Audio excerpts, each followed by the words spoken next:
Assalamualaikum warahmatullahi wabarakatuh. Alhamdulillahi rabbil alamin. Wassalatu wassalamu ala asyrafil anbiya'i wal mursalin wa ala alihi wa ashabihi ajma'in. Asyhadu an la ilaha illallah wahdahu la syarikalah wa asyhadu anna Muhammadan abduhu wa rasuluh. Bapak majelis pengajian yang saya hormati, menyadari akan tugas dan fungsi kita sebagai khalifatullah di muka bumi ini, membawakan dan memperjuangkan risalah Islamiyah yang ditegaskan oleh Allah Subhanahu wa taala. Kalau tugas kita ini adalah kafatan linnas dan rahmatan lil alamin,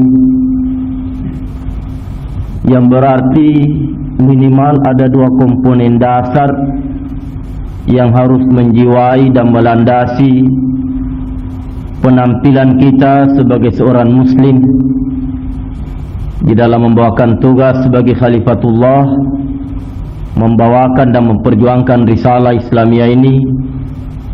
Yang pertama, kafatan linnas, untuk seluruh dan segenap umat manusia, bukan buat diri orang seorang saja, bukan untuk kepentingan rumah tangga, keluarga, sanak famili kita saja, malah bukan untuk bangsa Indonesia saja, tetapi kafatan linnas, untuk seluruh dan segenap umat manusia. Dalam hubungan ini tentu kita dituntut untuk berpikir dalam cakrawala pemikiran yang lebih luas. Tidak pantas, tidak wajar dan tidak benar kalau umat Islam berpikir picik, berpandangan sempit yang sangat terbatas untuk kepentingan golongan saja, untuk kepentingan partai saja, untuk kepentingan satu kelompok saja. Sebab kita membawa sesuatu yang diturunkan oleh Allah Subhanahu wa taala buat dan untuk kepentingan kafatan linnas, untuk seluruh umat manusia. Siapapun dan di posisi manapun, di golongan dan di pihak manapun dia berada, dia punya kewajiban. Kita punya kewajiban untuk menyantuni mereka. Kita punya kewajiban untuk memenuhi hak dan tuntutan manusiawi mereka. Dan apa yang dia tuntut, apa yang dia perlukan, itulah yang kita bawakan dan itulah yang kita perjuangkan. Harapannya, tuntutannya, sebagai manusia, Allah Subhanahu wa taala memang sudah tahu duluan, dan itulah sebabnya diturunkan wahyu ini dan diamanatkanlah penyebarannya kepada kita.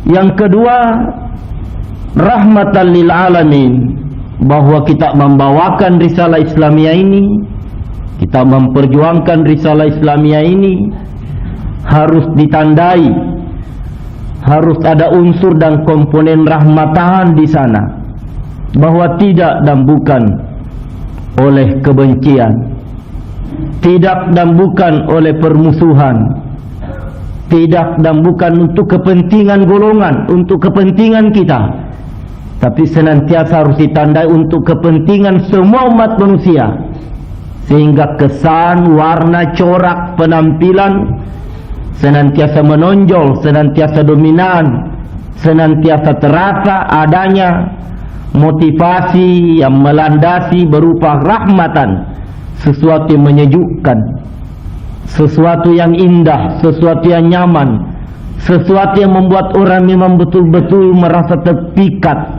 merasa terangsang, merasa mendapat keuntungan lewat tutur kata kita, lewat tingkah laku dan perbuatan kita. Nah, kedua unsur ini saja sudah mengharuskan kita untuk memiliki beberapa sifat-sifat tertentu, untuk memiliki beberapa watak-watak tertentu dan kepribadian-kepribadian tertentu sampai kepada memerlukan corak sibegah mental dan perasaan tertentu. Pantang dan tidak boleh Bapak Majelis yang berbahagia kita fanatik kepada satu golongan dalam pengertian satu firqah, sebab itu akan tidak menjaga eksistensi dan kelestarian kafatan linnas daripada warna mision Islam ini sebagai warna dasar dan warna utama daripada risalah Islamiyah ini, yaitu kafatan linnas. Sama sekali kita tidak boleh menganggap musuh, sama sekali kita tidak boleh menganggap lawan hanya gara-gara dia tidak berada dalam satu kelompok tertentu, hanya gara-gara dia dan mereka tidak berada pada satu golongan tertentu. Dimanapun mereka berada, dia manusia, dan kita harus menganggap dan melihat mereka sebagai objek kita, objek untuk turut mendapat dan kebagian apa yang ada di dalam Islam. Dan berbicara tentang apa yang ada di dalam Islam, sesuatu yang sifatnya bentuknya adalah rahmatan, sekali lagi rahmatan, kasih dan sayang sidang jamaah yang berbahagia. Kalau kita telujuri dan dalami hal ini lebih jauh lagi, dapat kita berkata, kenapa manusia kadang-kadang bertingkah melakukan sesuatu yang mengundang emosi kita?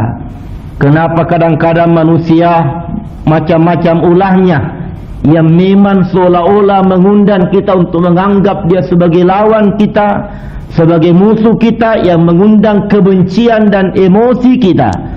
Kalau kita tidak sadar Bapak Majelis yang berbahagia bahawa dia adalah objek kita, dia adalah umat kita, dia adalah sasaran kita, yang merupakan kewajiban kita untuk turut kebagian dengan apa yang sementara kita bawa, dengan apa yang sementara kita perjuangkan. Di sanalah tentu setan akan berhasil menjerat kita dengan perangkapnya. Tapi kalau kita sadar kita adalah khalifah, kita adalah ummatan wasatan litakuna syuhada'a 'alan nas, kita adalah umat perantara, kita adalah umat yang menimbang, kita adalah umat stabilator yang menstabilkan setiap keadaan ada yang pincang, yang bertugas untuk memperindah sesuatu yang buruk, di mana mereka adalah umat kita.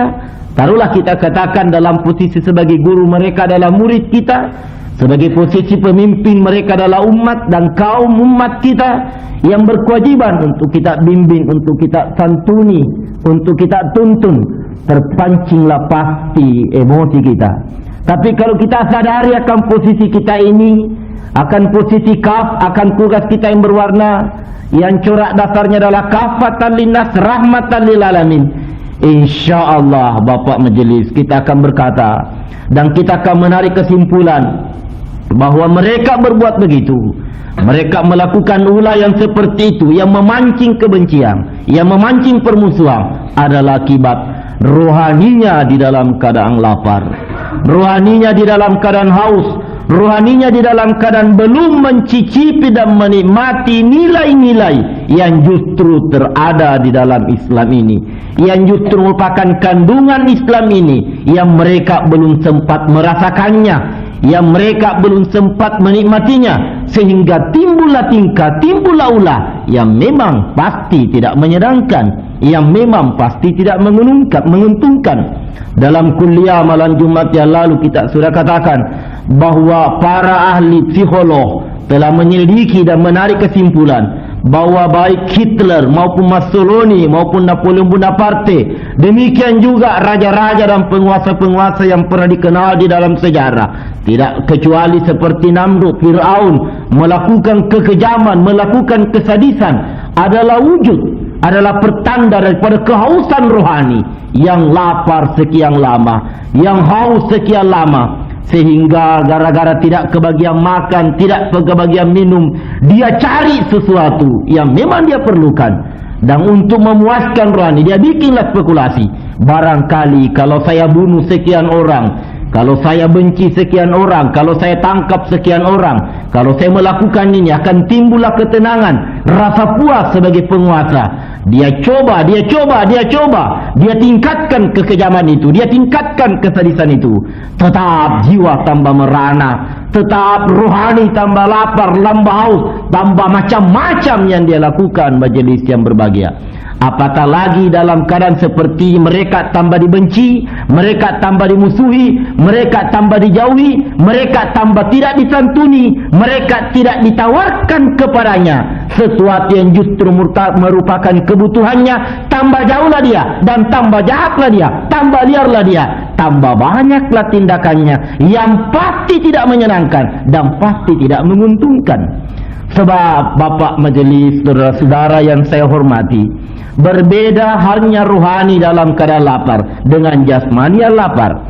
Kalau jasmani ini lapar, tidak terpenuhi kebutuhan makanannya, tidak terlayani tuntutan minumannya, dia lapar, dia haus, paling kadang dia akan berakibat jasmani ini akan loyo, jasmani ini akan lemah.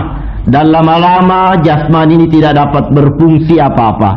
Mata tidak bisa memandang, telinga tidak bisa mendengar, dan barang yang ringan pun tidak bisa dia angkat. Dan ujung daripada itu semua, matilah dia. Dan berakhirlah cerita jasmani yang tidak mendapatkan kebutuhan makan dan minumnya, hanya sekedar begitu saja. Tetapi lain halnya kalau rohani ini lapar. Kalau rohani ini tidak terpenuhi kebutuhan makanannya, tidak terlayani tuntutan minumannya, sehingga dia lapar, dia haus, bukan dia akan loyo, bukan dia akan tidak berfungsi dan berperanan sebagaimana tadi nasibnya sang jasmani, tetapi justru akan bertingkah, justru dia akan melakukan hal-hal yang sama sekali tidak menguntungkan dirinya. Taruhlah kita katakan dia akan ngamuk, dan dia akan menggunakan fisik ini, dia akan menggunakan jasmani untuk menyalurkan ngamuknya itu, untuk membantu menopang menjadi alat daripada perasaan laparnya, perasaan hausnya. Di sanalah dia akan benci semua orang, di sana dia akan benci semua pihak, di sana dia akan melakukan tingkah dan tindakan yang dia perkirakan akan menyenangkan dan memuaskan dirinya. Dia akan menjadi manusia kejam, dia akan menjadi manusia sadis, dia akan manusia kejam, zalim dan lain-lain sebagainya, sebagai wujud daripada kelaparan rohani, kehausan rohani, kerinduan rohani kepada sesuatu yang justru merupakan kebutuhannya. Makin lama rohani tidak terpenuhi kebutuhannya, jangan dikira seperti jasmani bahwa akan menunggu matinya, tapi malah justru akan tambah jadi kerakusannya, tambah jadi kebiadabannya, tambah jadi kekejamannya. Dan disinilah kalau para khalifatullah, para pembawa risalah Islam melihat adegan seperti itu, dia langsung juga menjatuhkan vonis sebagai musuh yang harus dibenci, sebagai lawan yang harus dibunuh, sebagai pihak yang harus diperangi. Tambah jadilah keadaan itu, tambah tidak baiklah situasi itu. Tapi kalau disadari bahwa dia adalah pasien yang harus kita obati, dia adalah objek yang harus kita perbaiki, dia adalah umat yang harus kita tuntun, kita cari cara, kita tempuh bermacam-macam metode dengan bermacam-macam jalan yang memungkinkan dia dapat menikmati dan mencicipi Islam itu. Sebab yang menyebabkan mereka begitu, Islam, sekali lagi Islam, yang justru penuh dengan hal-hal yang merupakan kebutuhan esensial daripada rohani, belum dia cicipi, belum dia nikmati. Nah, disinilah kita harus menyadari sekali lagi posisi kita. Kita perlu menyadari betul-betul kedudukan kita sebagai khalifatullah di muka bumi ini. Apakah dia namanya ketua RT? Apakah dia namanya Pak Bupati? Apakah dia namanya gubernur? Apakah dia namanya menteri? Apakah dia namanya presiden? Dia adalah manusia yang memerlukan Islam ini, Bapak Majelis yang berbahagia.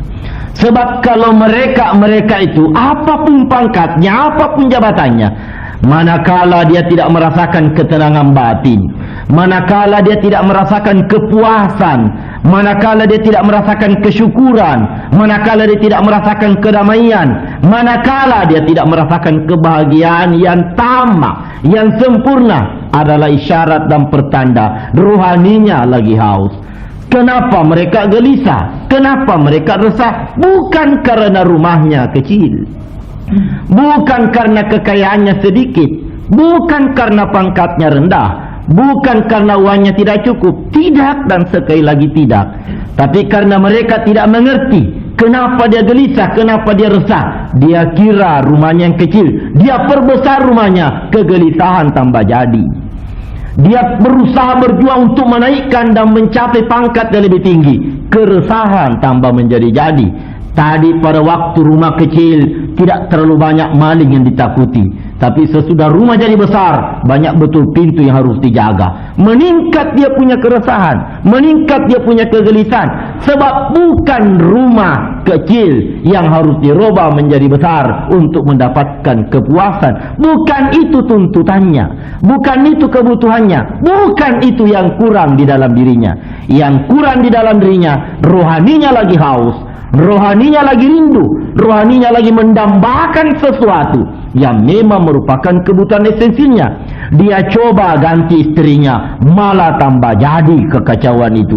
Bukan istri yang mau diganti, Bapak majelis yang berbahagia. Bukan istri yang mau dipoles, bukan itu yang menjadi sumber masalah, bukan menjadi sebab daripada seluruh kegelisahan, seluruh keresahan. Tapi sekali lagi, rohaninya lagi mendambakan sesuatu yang memang merupakan kebutuhan esensialnya. Apa itu? Sekali lagi, mentaati dan mematuhi Islam ini. Manakala justru sebaliknya, Bapak majelis yang berbahagia, kendati pun jasmani ini sudah terpenuhi seluruh kebutuhannya, istrinya sudah cantik, rumahnya sudah besar, uangnya sudah banyak, pangkatnya sudah tinggi, pengawalnya juga banyak, namanya sudah populer, tapi kalau rohani lagi gelisah, masih cukup banyak orang yang dia harus bunuh, masih banyak orang yang harus dia benci, sebagai alamat bahwa terlalu banyak tuntutannya yang belum terpenuhi. Rasa takutnya mencekam dia setiap saat. Semua orang dia curigai akan mengurangi kekayaannya, akan mengancam pangkat dan kedudukannya, akan mengganggu istrinya, dan akan mengurangi kebahagiaannya. Adalah alamat isyarat kegelisahan rohaninya. Dan orang-orang yang seperti inilah yang akan terus-menerus berada di dalam kegelisahan yang tak berkunjung berakhir. Sebaliknya, Bapak majelis yang berbahagia, dapat malahan manakala tuntutan rohani ini sudah terpenuhi kebutuhannya, kendati pun berani kita berkata demikian, kendati pun jasmani tidak terpenuhi kebutuhannya, masih dapat bertahan. Masih dapat bertahan, dia berada di dalam keadaan yang normal, di dalam keadaan yang stabil. Sebab kalau memang kebutuhan rohani terpenuhi betul-betul dengan sesungguh-sungguhnya, sesempurna-sempurnanya, dia akan berada kepada satu tingkat keasyikan yang asyik masyuk. Dan kalau itu sudah dicapai, majelis yang berbahagia, jasmani ini dapat dikatakan lupa sudah akan tuntutannya, lupa sudah akan kebutuhannya. Berkali-kali kita berikan contoh, tidak usahlah sampai kebutuhan rohani yang betul-betul memang terpenuhi secara sempurna, kebutuhan rohani yang paling utama, yang paling lengkap, orang lagi asyik saja. Lain lagi asyik main domino, kalau memang dia orang tukang domino, dalam bahasa Portugis Pak domeng. Kalau memang dia pemain domino atau pemain catur, dia bisa tidak makan, tidak minum dari pagi sampai pagi, digocok itu terus alat permainan, dan kalau perlu tidak mandi 2 hari 2 malam, tidak makan, tidak ketemu istri, lupa pekerjaan, lupa anak, dan lupa segala-galanya. Itu saja yang dia ingat, lempak nol, lempak kosong. Ya, itu saja yang dia ingat, menang atau kalah. Demikianlah kalau juga lagi main catur. Apa sebabnya? Rohaninya di sana tertipu, seolah-olah terpenuhi kebutuhannya, padahal tidak. Setan berhasil mengelabui dia bahwa ini yang diperlukan rohanimu.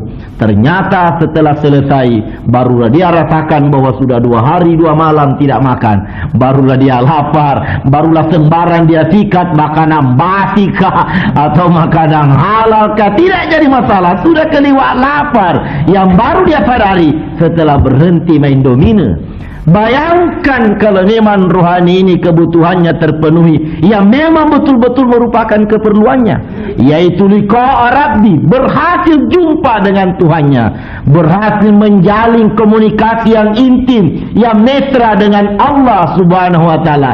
Jangankan Bapak majelis yang berbahagia ingat makan, jangankan ingat minum, dirinya sendiri bisa dia lupa kalau dia ada. Yang terasa pada waktu itu, yang terlihat pada waktu itu, yang terbayang pada waktu itu, baginya tinggal satu, la maujudu illallah. Tidak ada lagi sesuatu yang ada selain daripada Allah Subhanahu wa ta'ala saja. Dia rasakan apa artinya dia ini. Setiap saat bisa saja dia hancur, setiap saat bisa saja dia tidak punya arti apa-apa. Apa artinya pangkat ini? Setiap saat bisa lepas. Apa artinya uang? Setiap saat bisa lenyap. Apa artinya istri? Setiap saat bisa diambil orang. Apa artinya nyawa? Setiap saat bisa melayang. Kalau begitu memang benar, la maujudu illallah, tidak ada yang ada selain daripada Allah Subhanahu wa ta'ala. Kehadiran dia, kehadiran kita, adanya kita, semuanya adalah wujud pertanda nyata adanya Allah Subhanahu wa ta'ala. Nah Bapak Majelis, karenanya marilah kita menarik satu kesimpulan tegas supaya merubah juga prinsip kita, pendirian kita, sikap kita selama ini. Mari kita sayangi orang-orang yang macam-macam tingkahnya. Apakah dia namanya pejabat tinggi, apakah dia namanya menteri, apakah dia namanya presiden. Kalau dia melakukan sesuatu yang tidak menguntungkan, yang tidak menyenangkan, mari yang timbul di dalam diri kita rasa sayang, rasa cinta. Bagaimana menyelamatkan dia? Jangan rasa benci. Dia lakukan itu semua, dia perbuat itu adalah akibat kehausan rohaninya, kehausan batinnya. Dia mendambakan sesuatu yang memang merupakan kebutuhannya yang esensial. Apa itu? Islam ini, sekali lagi Islam ini. Kalau toh mereka kadang-kadang benci kepada Islam, kalau toh mereka kadang-kadang musuhi Islam, bukan karena dia benci Islam, bukan karena dia musuh Islam, dia belum kenal Islam yang sesungguhnya. Dan itu adalah pertanda kita yang belum berhasil mengenalkan Islam yang sebenarnya. Kita yang belum berhasil memperlihatkan potret Islam yang sesungguhnya. Kita yang belum berhasil menampilkan profil Islam yang sebenarnya liwat diri kita, liwat tutur kata kita. Bagaimana musuh-musuh Nabiullah Muhammad sallallahu alaihi wasallam sebenarnya setelah dia mengetahui Islam itu persis, dia memberikan pengakuan yang tadinya menjadi musuh bebuyutan menjadi pendukung utama. Lihatlah umpamanya seperti Khalid bin Walid, lihatlah seperti Abu Sufyan, lihatlah yang lain-lain. Semuanya adalah musuh-musuh bebuyutan. Setelah dia tahu Islam itu, dia malah justru merupakan pendukung-pendukung utama. Apa bedanya Umar bin Khattab? Jadi kita manakala menemui orang-orang yang tidak menyenangi Islam, itu adalah akibat dia belum mengerti Islam yang sebenarnya. Dan yang paling pasti, kita yang belum berhasil mengenalkan Islam yang sebenarnya. Kita yang belum berhasil memajang diri, mengenalkan diri dalam penampilan sebagai profil Islam persis dengan caranya Nabi menampilkan dirinya. Bapak Majelis yang berbahagia, kalau kita sudah berada pada sikap dan pendirian seperti ini, tidak ada rencana dan tidak ada landasan, tidak ada warna di dalam kita membawakan Islam ini dengan kalimat caci maki. Tidak ada lagi dikenal di dalam perjuangan Islam kalimat-kalimat yang bernada menuding. Tidak ada lagi suara-suara sumbang yang serba menyalahkan. Yang ada himbauan, yang ada undangan, yang ada santunan, yang ada adalah rangsangan supaya orang datang menikmati Islam ini. Islam akan menyebarkan hal-hal yang memang orang cari. Kenapa mereka gelisah? Kenapa mereka resah? Kenapa mereka penyakitan? Kenapa mereka tidak tenang? Kenapa di dalam dirinya tidak ada kedamaian? Main tangkap, main tembak, main bunuh, main penjara. Apa sebab? Sebab jiwanya penuh dengan permusuhan. Kenapa demikian? Dia dan mereka belum menikmati Islam ini, belum merasakan enaknya yang dinamakan salat lail umpamanya. Dia belum merasakan enaknya yang dinamakan zikir. Dia belum mencicipi enaknya yang dinamakan membaca Al-Quran. Dia belum merasakan bahagianya, keuntungannya yang dinamakan memberikan maaf kepada orang. Bagaimana enaknya memberikan maaf kepada orang yang berbuat salah. Bagaimana enaknya dan bahagianya menutupi kesalahan orang, menutupi rahasia orang. Bagaimana enaknya dan bahagianya perasaan kita meringankan beban yang lagi dipikul oleh orang begitu berat. Semuanya itu itu adalah merupakan isi daripada ajaran Islam ini sesungguhnya. Kalau sudah begitu perasaan kita, sudah begitu semua keadaan di dalam diri kita, di sana sebenarnya kita telah bekerja dengan modal iman. Memang sebenarnya Bapak Majelis tidak mudah, tidak gampang membawakan Islam ini seperti yang telah dibawakan oleh Nabiullah Muhammad sallallahu alaihi wasallam. Sebenarnya ada beliau bersama dengan para sahabatnya. Pribadinya, wataknya bukan watak Islam pada dasarnya, pada mulanya, tapi adalah watak Arab, adalah watak menurut silsilah garis keturunannya. Tapi kemudian setelah mereka masuk Islam, kenapa ada persamaan watak padanya? Kenapa ada persamaan kepribadian? Kenapa ada sibegah cerupan yang seragam di dalam bertutur kata, di dalam bertingkah, di dalam berbuat, di dalam mengambil kebijaksanaan? Yang tadinya Bilal adalah budak, sama kebijaksanaannya, sama cara berpikirnya, sama pola memandangnya dengan Abu Bakar As-Siddiq yang berada di dalam rumpun bangsawan. Umar bekas bajingan masuk Islam seolah-olah dia saudara kandung dengan Umar, seolah-olah dia saudara kandung dengan Abu Bakar, dengan Bilal, padahal famili pun tidak. Kenapa demikian? Sebab mereka di dalam bertutur kata, mereka di dalam bertindak sudah iman semua landasannya, sudah iman yang memotorinya, sudah iman yang menggerakkan itu semua. Sehingga wajar kalau kesamaan-kesamaan di sana kita temukan. Di sini letak masalahnya. Datang-datang kita juga mau berbuat seperti Umar, mau berbuat seperti Nabiullah Muhammad sallallahu alaihi wasallam, mau bertingkah seperti Abu Bakar As-Siddiq. Kok tidak kunjung-kunjung sama Bapak Majelis yang berbahagia? Padahal Islam juga kita, Abu Bakar juga Islam, Quran juga pedoman kita, Abu Bakar juga Quran juga pedomannya. Tapi Abu Bakar penuh kasih sayang, kita penuh kebencian. Umar bin Khattab penuh santunan, kita penuh permusuhan. Abu Bakar memberi maaf kepada orang, kita tidak. Bapak, orang tidak salah pun rasanya kita bawa hukum, orang yang tidak apa-apa pun kita benci. Di mana letaknya ini? Ayat juga yang kita pegang, hadis juga yang kita punya dasar tindakan. Tapi kenapa orang dermawan? Kenapa kita kikir Bapak Majelis yang berbahagia? Ada apa ini? Abu Bakar seluruh hartanya dia korbankan untuk agama, kita malah harta agama kita korbankan untuk diri. Padahal kita ini semua juga adalah Islam. Di mana letak perbedaannya ini? Kenapa sampai jadinya cerita begini? Ini bentuknya usut punya usut. Abu Bakar, Umar, Bilal, Nabiullah Muhammad sallallahu alaihi wasallam bertindak, bertingkah, bertutur kata dengan modal dan landasan iman. Kita tidak, majelis yang berbahagia. Kita bertindak, kita berbuat dan melakukan sesuatu atas nama Islam, tetapi dengan landasan nafsu, dengan landasan emosi, dengan landasan gengsi, dengan landasan golongan, dengan landasan interes untuk kepentingan pribadi, bukan dan tidak untuk iman. Itulah sebabnya dalam rangka supaya kita dapat bertingkah dengan modal iman, supaya seragam, supaya senada warna cerupannya dengan apa yang dilakukan oleh Abu Bakar, dengan apa yang dicontohkan oleh Nabiullah Muhammad sallallahu alaihi wasallam, maka pantas kalau mulai dari wahyu pertama, wahyu kedua, wahyu ketiga, sebelum kita sampai kepada wahyu yang keempat, wahyu yang mewajibkan, wahyu yang menekankan, wahyu yang sudah sampai kepada tingkat menugaskan kita tandang kegelangan, seolah-olah Allah Subhanahu wa taala di sana berkata, sebelum Anda turun ke lapangan, sebelum Anda tandang kegelangan membawakan diri atas nama Islam, memperjuangkan Islam ini dan menyebarkan Islam ini sebagai makanan untuk manusia, sebagai minuman untuk manusia, cek lebih dahulu,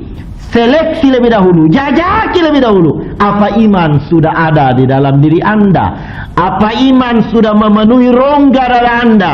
Sebab manakala tidak, maka obat yang akan kita sebarkan akan dianggap racun oleh orang yang menerimanya. Kenapa ditanya Nabi kalau Islam ditawarkan orang kok senang betul? Kenapa sekarang kalau Islam ditawarkan malah orang jadi jengkel, orang jadi marah, orang jadi benci? Cuma kadang-kadang kita bertanya, kenapa Tuhan di zaman Nabi itu banyak betul memberi pertolongan dan sekarang seperti tidak? Bukan Tuhan yang sekarang ini beda dengan Tuhan yang dulu, masih tetap sama. Dan itu juga. Cuma yang jadi masalah sekarang ini, apa memang kita membawakan Islam ini sudah modal Islam? Sebab kalau sudah modalnya yang beda, titik tolaknya yang beda, landasan dasarnya yang beda, warna pertamanya beda, bagaimanapun juga akan melahirkan perbedaan-perbedaan yang prinsipil sekali sifatnya, sehingga hal-hal yang tadinya memukau dan penuh pesona akan penuh dengan hal-hal yang mengundang jijik dan mengundang kebencian. Maka diceklah sebelum surah Al-Mudaththir turun yang memberikan kesempatan dan anjuran supaya kita turun ke lapangan, dijajaki lebih dahulu ada tidaknya iman di dalam diri kita. Di mana mengeceknya? Di dalam Al-Muzammil, Bapak majelis yang berbahagia. Apa betul iman ini ada? Cekin pertama, penjajakan pertama, apa Anda mampu bangun sembahyang tengah malam? Apa Anda di tengah malam, di saat ngorok, di saat mendengkur orang lain, di saat asyik-asyiknya orang di dalam kelambu, kita malah justru bangun untuk melakukan komunikasi dengan Allah, untuk menyedot dan menyadap sekian banyak kekuatan dari Allah Subhanahu wa taala, supaya betul-betul dengan modal iman yang kita sedot di tengah malam, itulah yang menjadi kekuatan kita nantinya besok kalau kita turun ke lapangan, supaya itu betul yang menjadi senjata kita manakala besok kita bawakan Islam ini. Dicek, dijajaki di sana. Apa memang kita sudah berhasil bangun tengah malam? Dan yang lebih penting, apa Quran sudah menjadi bacaan kita?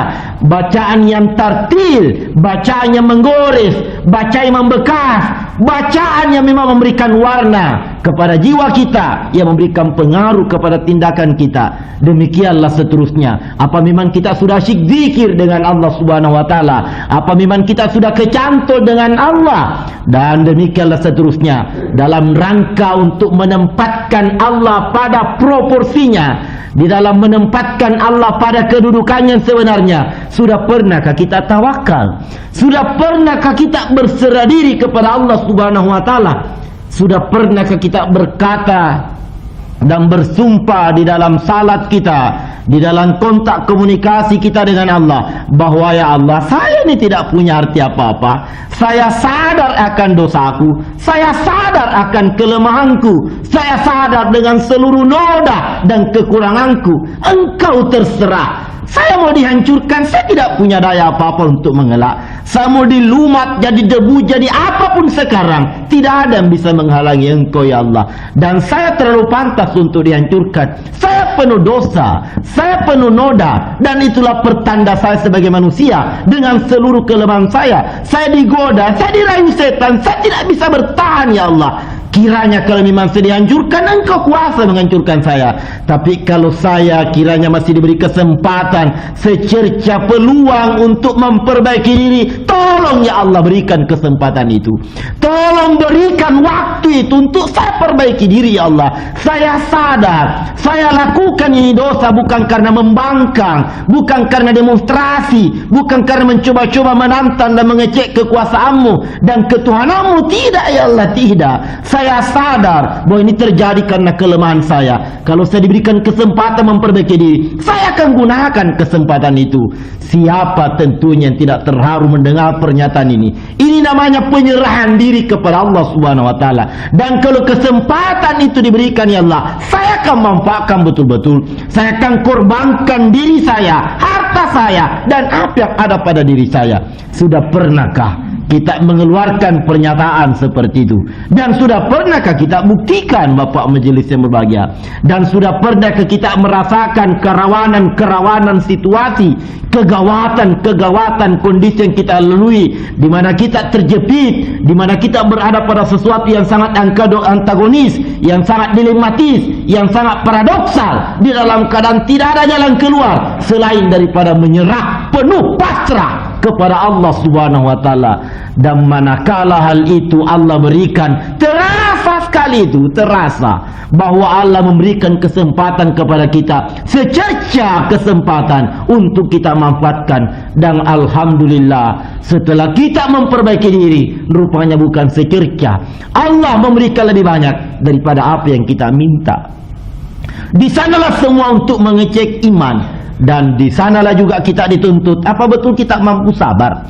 Sebab kalau kita tidak mampu sabar dengan ucapan orang, berarti masih terlalu besar peluang di dalam diri kita untuk iman tidak dominan. Masih terlalu besar kesempatan di dalam diri kita untuk nafsu yang dominan. Kalau kita tidak mampu sabar, diejek sedikit ngamuk, dihina sedikit ngamuk, dirugikan sedikit ngamuk, diperlakukan sedikit tidak yang dia perlukan, dia sudah tidak enak, dia sudah benci, dia sudah melakukan perang, dia sudah menyatakan konfrontasi dalam segala macam bentuknya, dia sudah membuat pernyataan permusuhan. Pertanda dan isyarat bahwa iman belum dominan di dalam diri kita. Mari kita coba-coba melakukan latihan dan riadah dalam rangka mengecek apa iman dominan. Kalau ada orang berbuat salah, kita latih diri untuk memberikan maaf. Kita coba-coba lempar dia dengan sayang dan cinta, bukan benci dan permusuhan kepada siapapun juga. Kepada mereka yang nyata-nyata merugikan kita, merugikan perjuangan kita, mari kita berkata, dia berbuat begitu karena dia belum mengerti. Bayangkan apa yang dilakukan oleh Nabiullah Muhammad sallallahu alaihi wasallam waktu dia ke Taif.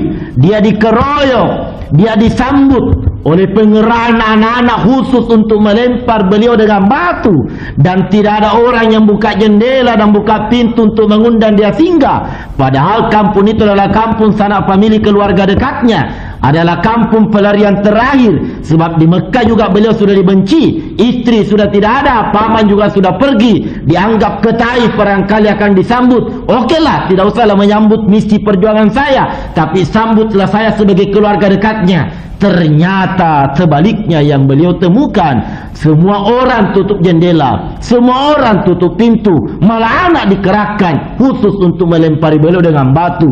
Masuk lorong, keluar lorong, itu terus yang beliau temui, lemparan batu dari anak-anak yang dikerahkan khusus untuk itu. Datang malaikat menawarkan bantuannya kepada beliau. Ya Rasulullah, diapakan ini umat yang sekurang ngajar ini? Famili dan keluarga kamu yang ke kepala batu begini ini, yang tidak tahu budi dan tidak rasa. Bagaimana saya sebagai malaikat penjaga gunung, saya angkat gunung ini, saya ledakan di kota Taif ini, matian semua nenek sampai cucu.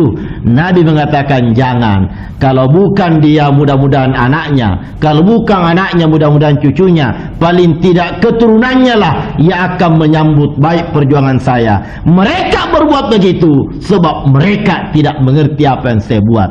Nah, mampukah kira-kira kita bapak majelis yang berbahagia seperti itu? Datang di masjid mau ceramah tidak diberi kesempatan, maka pulalah kita sambil nyumpah-nyumpah, mudah-mudahan sakit perut, mudah-mudahan gebeng kepalanya. Ketua masjid kurang ekor, Imam Bahlul PKI barangkali. Nah, ini apa majelis orangnya? Mana ada jalan di dalam Islam untuk mengeluarkan kata-kata seperti itu? Belum apa-apa kita sudah lebih jelek daripada orang yang kita benci. Belum apa-apa kita sudah lebih ngarut daripada orang yang kita anggap ngarut. Belum apa-apa kita sudah lebih memenuhi syarat untuk masuk neraka duluan sebelum orang yang kita mau katakan jelek itu. Mari kita sadari bahwa kadang-kadang tindakan kita lebih kafir daripada orang kafir, lebih munafik daripada orang munafik. Akibat daripada apa? Akibat dominannya nafsu di dalam diri kita, akibat kuasanya nafsu di dalam diri kita, akibat tidak berkedudukannya secara tepat dan pasti iman ini di dalam rongga dada kita. Itulah sebabnya di dalam Al-Muzammil ada 6 perintah yang diwajibkan untuk kita laksanakan sebelum turun ke lapangan. Sebab seolah-olah mengatakan percuma dan cerita mati, omong kosong. Kalau kamu turun ke lapangan, berjuang kek namanya, berceramah kek namanya, berperangkah namanya, kalau yang 6 ini belum kau miliki, kamu hanya tunggangi agama itu.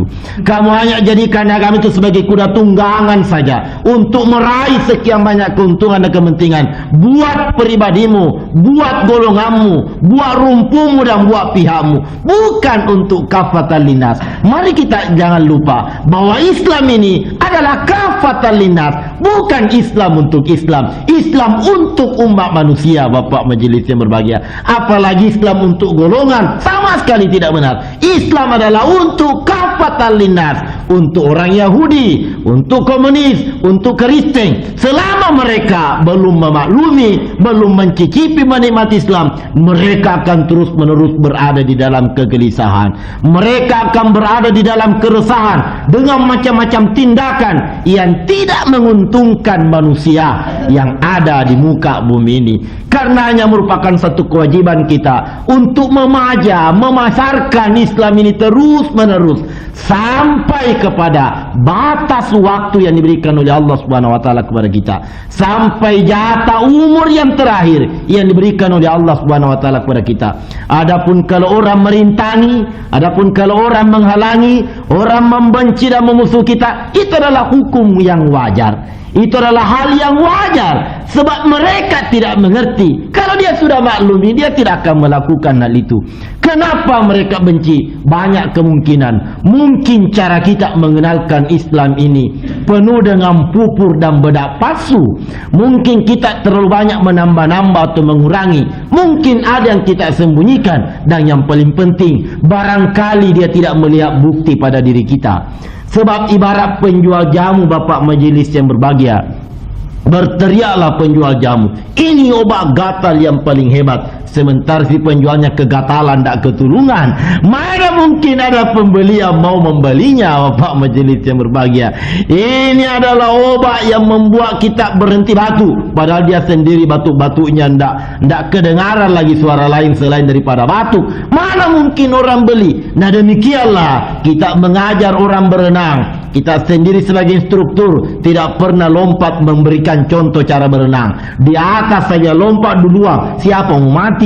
Dan demikianlah Pak majelis. Kenapa orang kadang-kadang tidak tertarik dan terangsang untuk mencicipi Islam? Sebab kita yang membawakan Islam sepertinya juga tidak mencicipinya, sepertinya juga tidak menikmatinya. Lebih gelisah daripada orang, lebih resah daripada orang, lebih banyak permusuhannya, lebih banyak kalimat-kalimat tudingannya, menyalahkan sini, menyalahkan sana, seolah-olah semua orang jelek, semua orang dibenci, semua orang dimusuhi, sehingga seolah-olah dunia untuk dia seorang saja, dan dia sendiri penuh dengan kegelisahan dan keresahan, sementara dia tawarkan Islam. Jangan-jangan orang bertanya, khawatir kalau mereknya saya Islam, tapi isinya ini bukan itu yang dibawakan oleh Nabiullah Muhammad sallallahu alaihi wasallam.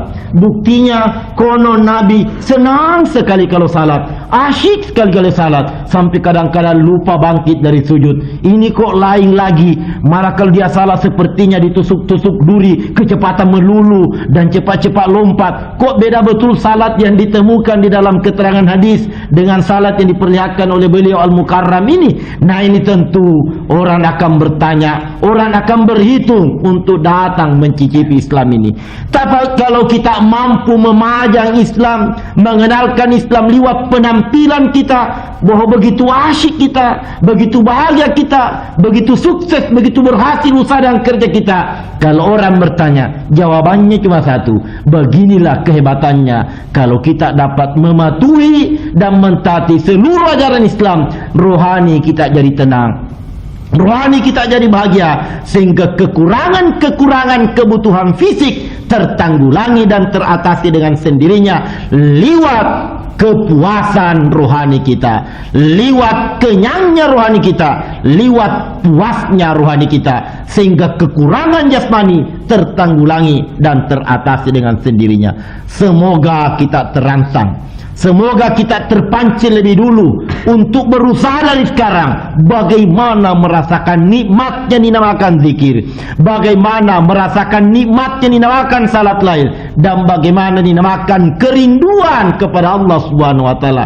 Sudah pernahkah Bapak di dalam salat, andai kata bukan karena mempertimbangkan orang di sekitar kita, kepingin rasanya kita teriak begitu keras, sebab seolah-olah memang kita jumpa dengan Allah, dan banyak betul rasanya yang kepingin kita laporkan kepada Allah Subhanahu wa taala. Dan marilah kita rasakan hal itu. ada tuntutan, ada panggilan yang begitu panas di dalam diri kita, sehingga betul-betul apapun rasanya menghalangi kita, kepingin untuk segera bangun, kepingin untuk segera datang buat ketemu dengan Allah Subhanahu wa taala di masjid. Ini adalah panggilan batin, ini adalah getaran yang tumbuh dari dalam. Dan begitu takbir, begitu rukuk, begitu sujud, dikala kita diperkenankan untuk memuntahkan apa yang ada di dalam diri kita, kepingin kita berteriak keras rasanya. Banyak betul dosa yang kiranya Allah berkenan memberikan maaf, banyak betul kesulitan yang kiranya Allah memberikan petunjuk. Sebab beginilah hidup, penuh dengan kemelut, dan otak serta jiwa kita tidak mampu mengatasinya tanpa dan bukan bantuan daripada Allah Subhanahu wa taala. Akhirnya tentunya sebelum kita turun ke gelanggang, sebelum kita tampil ke lapangan membawakan dan menyarankan, menawarkan serta memperjuangkan Islam ini, mari sekali lagi kita cek di dalam diri kita, apa sudah ada iman? Apa iman sudah dominan? Apa nafsu sudah tidak berkuasa? Apa setan tidak sudah berkuasa? Apa betul-betul memang sudah ada kerinduan kepada Tuhan? Apa sudah dilaksanakan 6 materi dasar, 6 materi pokok yang ada di dalam surah Muzammil?